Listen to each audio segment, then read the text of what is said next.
মহালয়া এলেই ঘরে ঘরে এসে পড়ে শারদ উৎসব। পুজোর গন্ধ থেকে আর দূরে থাকা যায় না। মহালয়ার তিথিতে ভোর থাকতে থাকতেই মানুষ ভিড় করে গঙ্গার ঘাটে। মন্ত্রপাঠ, জলদান আর স্নানে চলে তর্পণ পর্ব। এদিন পিতৃপুরুষকে স্মরণ করার দিন। বংশধরের জলদানে তৃপ্ত হন তারা।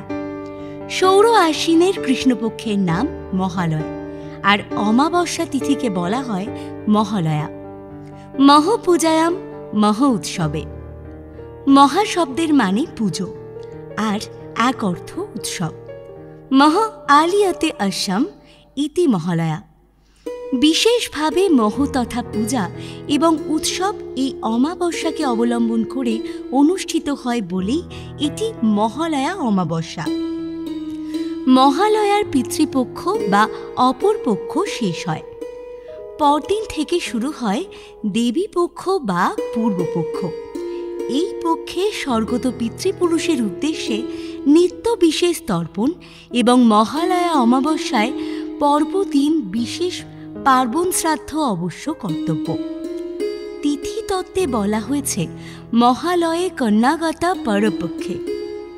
মহালয়ায় পার্বণ শ্রাদ্ধ অবশ্য কর্তব্য।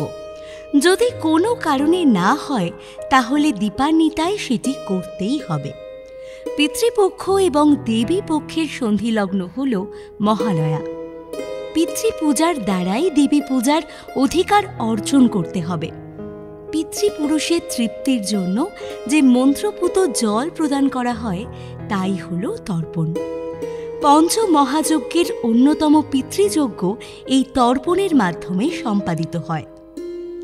শ্রাদ্ধ এবং তর্পণের মন্ত্রে রয়েছে সমগ্র বিশ্বের সঙ্গে যোগযুক্ত হওয়ার আকুতি।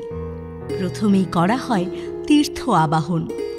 কুরুক্ষেত্র, গয়া, গঙ্গা, প্রভাস, পুষ্কর প্রভৃতি বিভিন্ন প্রান্তের তীর্থকে আবাহন করে নিখিল ভারতীয় ঐক্য চেতনায় চিত্তকে সমৃদ্ধ করা হয়।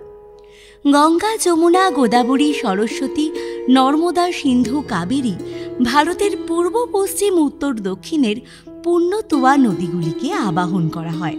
শ্রাদ্ধের মন্ত্রে নিজের পিতৃপুরুষের সঙ্গে পিণ্ডদান করা হয় সমস্ত অজ্ঞাত কুলশীলদেরও। যে মহাকাল নিত্য লীলা করে চলেছে এই প্রকৃতির বুকে, তাঁদেরও প্রণাম জানানো হয় এই দিন। তর্পণ ও শ্রাদ্ধ পর্ব শেষে উপনিষদের মন্ত্রপাঠ করে এই ধরণী ও প্রকৃতিকে মধুময় রূপে দেখার সংকল্প দেয় তর্পণকারী ব্যক্তি। তিনি বলেন, মধুবাতা ঋতায়তে মধুখরন্তি সিন্ধবা মর্ধিনঃ সন্তসঃ ধি মধুনক্তম উতসস মধুমৎ পার্থিবং রজঃ মধুমন্ন বনস্পতিমর্ধমং অস্ত সূর্য। বায়ু মধু বহন করছে, নদী সিন্ধু সকল মধু ক্ষরণ করছে।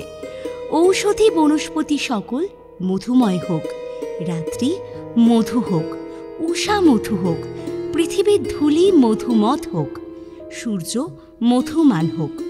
শুদ্ধ চিত্তে মধুময় ভুবনে দেবী বন্দনায় আত্মনিবেদন করে মানুষ। এখানেই মহা চরিতার্থতা।